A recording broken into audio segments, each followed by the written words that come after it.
بسم اللہ الرحمن الرحیم۔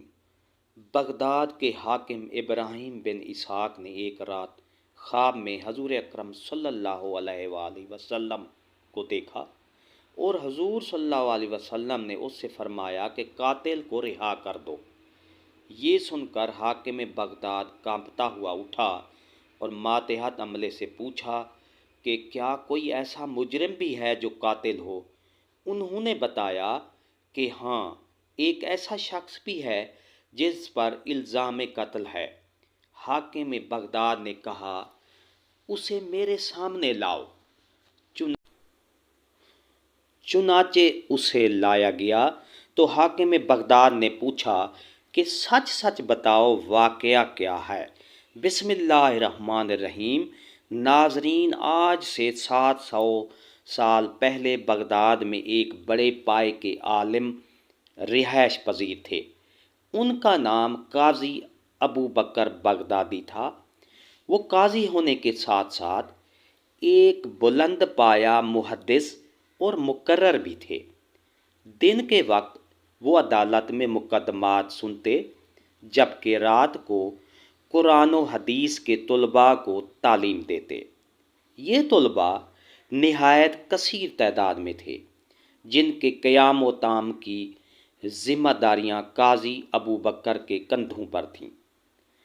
وہ نہ صرف ان طلباء کو 2 وقت کا کھانا مہیا فرماتے، بلکہ ان کی رہائش کا بندوبست بھی ان کے ذمہ تھا۔ ایک دن ان کے شاگردوں نے ان سے پوچھا، حضرت، آپ کی تنخواہ تو معمولی ہے، تو پھر یہ اتنے ڈھیر سارے اخراجات کہاں سے پورے کرتے ہیں؟ طلباء کا سوال سن کر قاضی صاحب مسکرائے، پھر کہا، یہ ایک راز ہے۔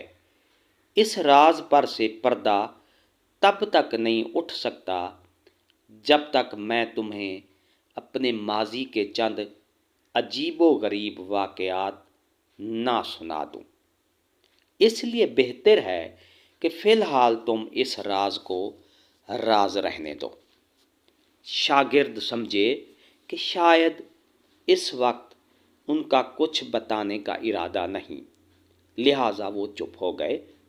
لیکن تھوڑے عرصے بعد شاگردوں نے ایک مرتبہ پھر عرض کی، استاد محترم، آپ نیک کاموں میں اس قدر خرچ کرتے ہیں، بظاہر آپ کی آمدنی کا بھی کوئی خاص ذریعہ بھی نہیں، پھر یہ درہم و دینار آپ کے پاس کہاں سے آتے ہیں؟ استاد محترم نے ایک مرتبہ پھر ان کو سمجھایا اور اللہ تعالیٰ کے غیبی خزانوں کی طرف اشارہ کیا، لیکن اس بار شاگرد اس راز کو جاننے پر بازد تھے۔ شاگردوں کا اصرار دیکھتے ہوئے استاد نے بالآخر ان سے کہا، اس مال کے ساتھ میری جوانی کا ایک نہایت اہم واقعہ وابستہ ہے۔ بعض اوقات اللہ تعالیٰ اپنی قدرت سے انسان کو ایسے عجائبات دکھاتا ہے کہ اس کی عقل دنگ رہ جاتی ہے۔ میرے ساتھ بھی ایسا ہی واقعہ پیش آیا تھا۔ یہ آج سے 30-32 سال پہلے کی بات ہے۔ میں ان دنوں جوان تھا اور علم دین کے حصول میں ہمہ وقت مشغول رہتا تھا۔ میرے ساتھ میرے چند ساتھی دوست بھی تھے۔ ہماری دن رات کی مصروفیت یہی تھی کہ قرآن و حدیث پڑھتے اور باقی وقت تکرار یا مطالعہ میں مصروف کرتے۔ میں ان دنوں یہیں بغداد میں مقیم تھا۔ شہر کے علمی حلقوں میں ان دنوں مکہ معظمہ کے ایک عرب عالم کا بہت شہرہ تھا، جن کا نام شیخ عبداللہ اوسام تھا۔ وہ علم حدیث میں یکتائے روزگار تھے اور دور دور سے لوگ آ کر ان کے درس میں شریک ہوتے ہیں۔ میں محدثین کی محفلوں میں بیٹھنے کا بڑا لالچی تھا، چنانچہ میں نے اپنے ساتھیوں سے کہا کہ میں مکہ جا کر شیخ عبداللہ اعظم کی صحبت سے فیض یاب ہونا چاہتا ہوں۔ آپ لوگوں کو اگر منظور ہو تو میرے ساتھ چلیے، ورنہ آپ لوگوں کی مرضی۔ میرے تینوں ساتھی شاید کم ہمت تھے، انہوں نے میرے ساتھ اتنی دور جانے سے صاف انکار کر دیا۔ چنانچہ میں نے رخت سفر باندھا اور تنہا منزلوں پر منزلیں مارتا ہوا مکہ معظمہ پہنچا۔ وہاں معلوم ہوا کہ شیخ عبداللہ فرائش ہیں اور فی الحال درس حدیث کا سلسلہ موقوف ہے۔ یہ سن کر اگر مجھے بہت مایوسی ہوئی، تاہم یہ جان کر کچھ سکون محسوس ہوا کہ مکہ میں ان دنوں بہت سے جلیل القدر علماء موجود ہیں جو مسجد الحرام میں درس دیتے ہیں۔ اگر شیخ سے استفادہ نہیں ہو سکتا تو کم از کم ان بزرگوں سے علم حاصل کرنا ممکن تھا۔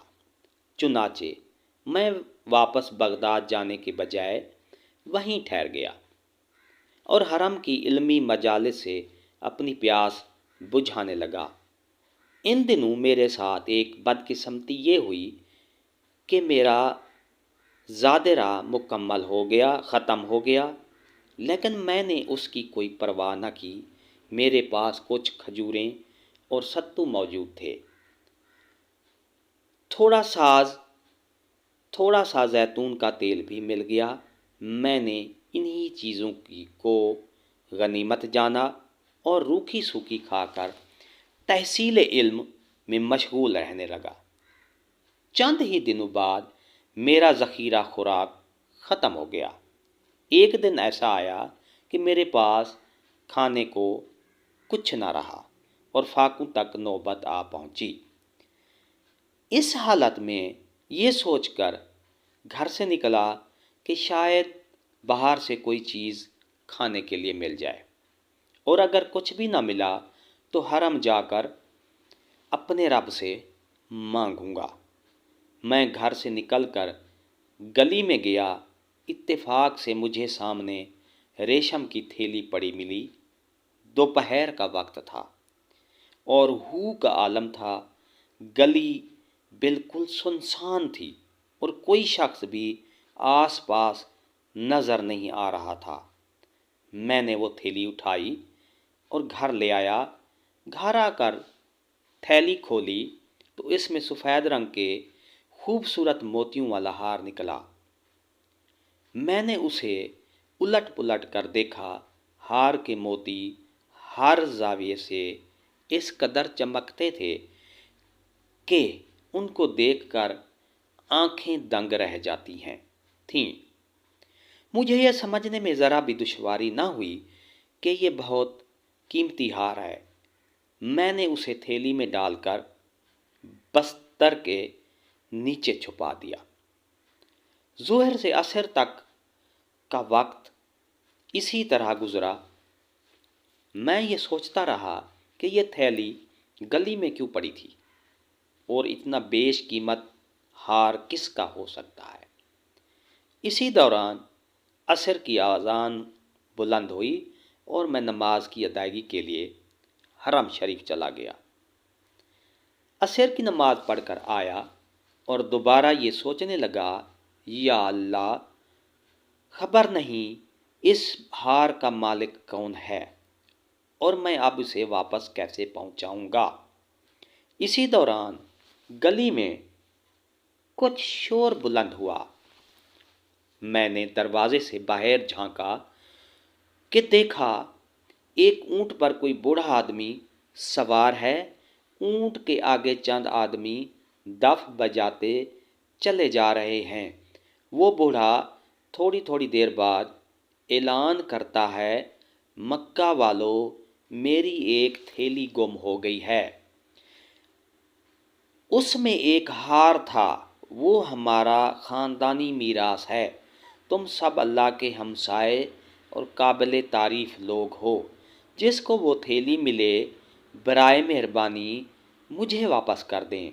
میں تھیلی واپس کرنے والے کو 500 دینار انعام دوں گا۔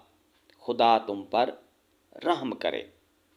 مکہ والو، یہ کہہ کر وہ اپنے دائیں ہاتھ کو ہوا میں لہراتا جس میں ایک پھٹے پرانے کپڑے میں دینار واضح نظر آ رہے تھے۔ میں یہ اعلان سن کر حیران رہ گیا۔ دل میں سوچا شاید یہی بوڑھا اس تھیلی کا حقیقی مالک ہے۔ مجھے ضرور یہ ہار اس تک پہنچانا چاہیے۔ میں ابھی اس شش و پنج میں تھا کہ اعلان کرنے والا اور اس کے ساتھی میرے گھر کے سامنے سے گزرنے لگے۔ میں لپک پر باہر نکلا اور اونٹ کی لگام تھام کر کہا، بڑے میاں ذرا میری بات سنیے۔ کہو نوجوان، بوڑھے آدمی نے جھک کر کہا، کیا بات ہے؟ آپ ذرا نیچے اتر کر میرے گھر آئیے۔ میں نے کہا، آپ کی تھیلی میرے پاس ہے۔ بوڑھا جلدی سے نیچے اترا۔ میں نے اسے بٹھایا، بستر کے نیچے سے ریشمی تھیلی نکال کر اسے دی اور پوچھا، کیا یہی تھیلی ہے جس کی آپ کو تلاش ہے؟ بوڑھے نے میرے ہاتھ سے تھیلی چھپٹی اور تیزی سے اس کو کھولا۔ اس میں وہ ہار جوں کا توں موجود تھا۔ بوڑھے نے ہار نکال کر اسے چوما اور پھر مجھ سے مخاطب ہو کر کہنے لگا، نوجوان، یہ ہار سفر کے دوران مجھ سے کہیں کھو گیا تھا۔ میں اس کی وجہ سے سخت پریشان تھا۔ خدا تمہیں جزائے خیر دے۔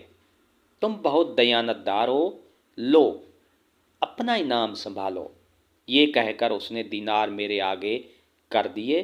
میں نے کہا، بڑے میاں، یہ ہار مجھے گلی میں پڑا ملا تھا۔ میں اسے اندر اٹھا لایا۔ یہ میرے پاس آپ کی امانت تھا۔ میرا تو یہ فرض بنتا تھا کہ میں اسے واپس کر دوں۔ مجھے انعام کی ضرورت نہیں۔ میں اپنی نیکی فروخت نہیں کرنا چاہتا۔ میری بات کا بوڑھے پر کوئی اثر نہ ہوا۔ وہ بدستور اس پر باضد رہا کہ میں دینار قبول کر لوں۔ اس نے بہت اصرار کیا، لیکن ادھر میں بھی اپنی بات پر جمع رہا۔ آخر وہ بوڑھا نہ مانا اور دینار میرے پاس چھوڑ کر چلا گیا۔ میرے پاس کچھ نہ تھا اور میں بھوکا بھی تھا، لہٰذا میں نے چاروں ناچار ان دیناروں سے اپنی غذا کا بندوبست کیا اور مکان کے مالک کو کرایہ بھی ادا کیا۔ اسی دوران شیخ عبداللہ اعظم نے حرم شریف میں دوبارہ درس و حدیث کا سلسلہ شروع کر دیا۔ میں نے موقع غنیمت جانا اور شیخ کی خدمت میں حاضر ہونے لگا۔ میں کافی عرصے تک تحصیل علم میں مشغول رہا اور اسی دوران مالی ضرورتوں کے لیے وہی دینار میری کفالت کرتے رہے۔ آخر کار وہ دن بھی آ گیا جب میں نے جو کچھ سیکھنا تھا وہ سیکھ لیا اور واپس بغداد جانے کے لیے جدہ کی بندرگاہ پر پہنچا۔ وہاں سے میں نے بحری سفر شروع کیا۔ کشتی کا ملاح اناڑی تھا۔ ہم سب اتنے ڈرے سہمے بیٹھے تھے کہ کوئی کسی سے بات نہ کرتا۔ تھوڑی دیر بعد اندھیرا چھا گیا اور بارش ہونے لگی۔ ملاح موسم کی شدت پر لعنت کرنے لگا۔ اسی دوران کشتی ہچکولے لینے لگی اور آخرکار ٹوٹ گئی۔ اس وقت ہم جس مصیبت سے دو چار تھے اس کا اندازہ لگانا خاصا مشکل ہے۔ آسمان پر بجلی کڑک رہی تھی اور نیچے سمندر کی طوفانی لہروں کا شور، اور ایسے میں خوف زدہ مسافروں کی چیخ و پکار جاری تھی۔ میں اس سارے وقت میں آنکھیں بند کیے کشتی کے ایک تختے سے چمٹا رہا۔ سارا دن وہ تختہ سمندر میں تیرتا رہا۔ مجھے یہ بھی معلوم نہ تھا کہ میں کس طرف جا رہا ہوں اور باقی مسافروں کا کیا بنا۔ آخر کار خدا خدا کر کے وہ تختہ ایک جزیرے کے ساحل سے جا لگا۔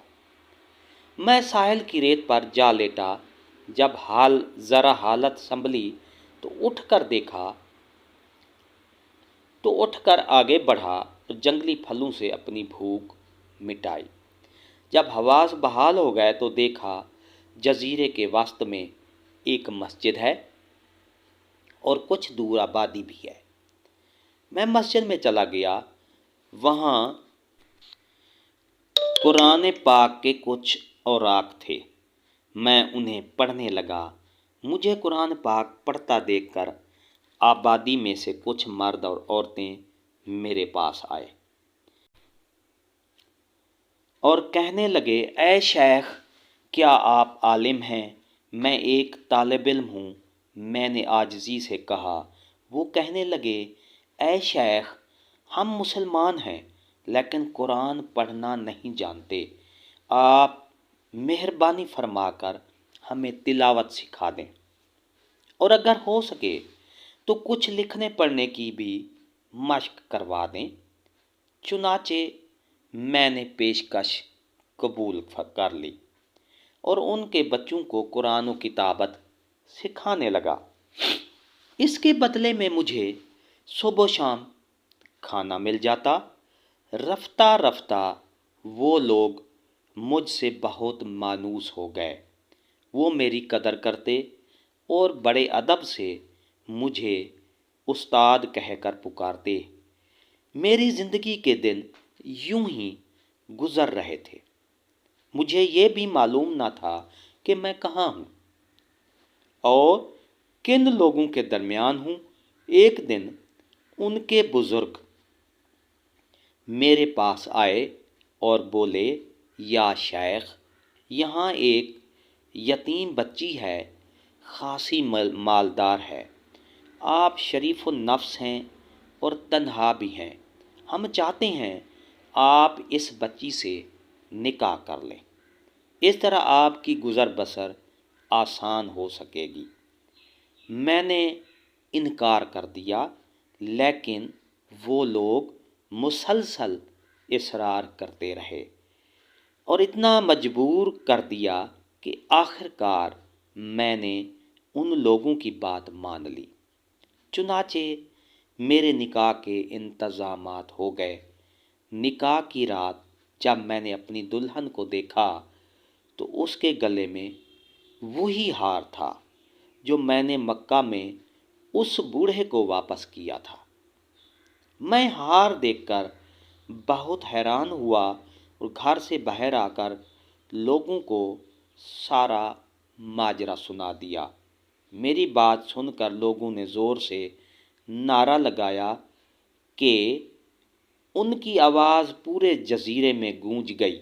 میں حیران تھا، بلکہ اس بات سے مجھے مزید حیرت ہوئی کہ یہ لوگ نعرہ کیوں لگا رہے ہیں۔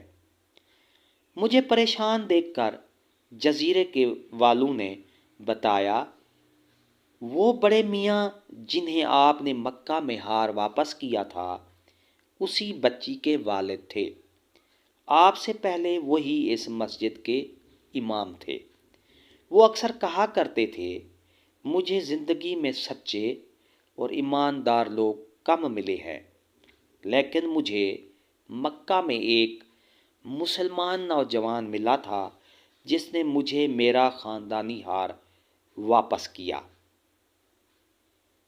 یا اللہ، میں تو اس سے دعا کرتا ہوں کہ مجھے اسے دوبارہ ملا دے تاکہ اپنی بیٹی کا نکاح اس سے کر دوں اور اب ایسا ہو بھی گیا، ہم سب قدرت کے اس اتفاق پر حیران ہیں، اور اسی خوشی میں ہم نے اللہ اکبر کا نعرہ لگایا ہے۔ ان کی بات سن کر مجھے بہت خوشی ہوئی اور میں نے اللہ کا شکر ادا کیا۔ میں پھر اپنی بیوی کے ساتھ مدت تک اس جزیرے میں رہا اور بہت خوشگوار زندگی گزاری۔ بعد ازاں جب میری بیوی کا انتقال ہو گیا تو میں پھر تنہا ہو گیا۔ کچھ عرصہ تو میں اس جزیرے میں رہا، پھر ان لوگوں سے اجازت لے کر بغداد واپس آ گیا۔ وہ ہار ابھی تک میرے پاس تھا۔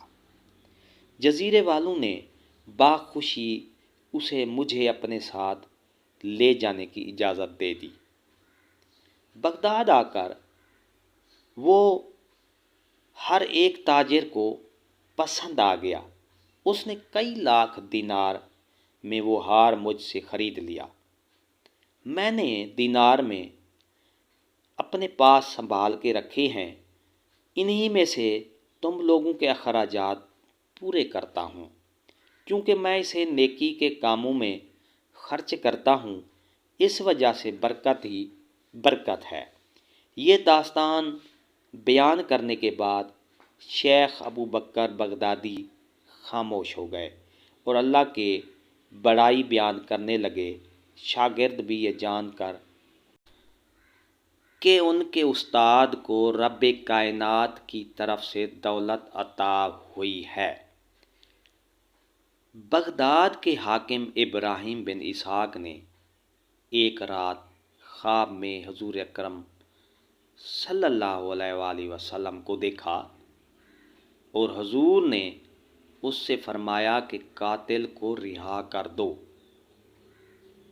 یہ سن کر حاکم بغداد کانپتا ہوا اٹھا اور ماتحت عملے سے پوچھا کہ کیا کوئی ایسا مجرم بھی ہے جو قاتل ہو؟ انہوں نے بتایا کہ ہاں، ایک ایسا شخص بھی ہے جس پر الزام قتل ہے۔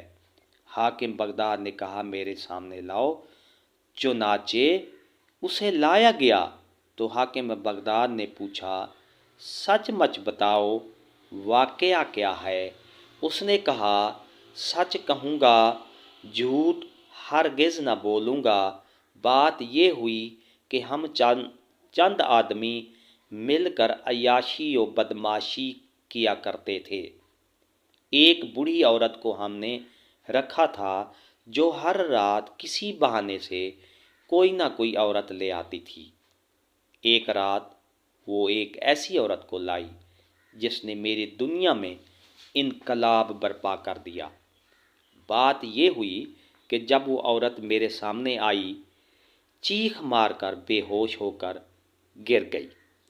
میں نے اسے اٹھا کر ایک دوسرے کمرے میں لا کر ہوش میں لانے کی کوشش کی، اور جب وہ ہوش میں آ گئی تو اسے چیخنے اور بے ہوش ہونے کی وجہ پوچھی۔ وہ بولی اے نوجوان، میرے حق میں اللہ سے ڈر۔ پھر کہتی ہوں اللہ سے ڈر۔ یہ بڑھیا بہانے ہی بہانے سے مجھے اس جگہ پر لے آئی ہے۔ دیکھ، میں ایک شریف عورت ہوں اور سیدہ ہوں۔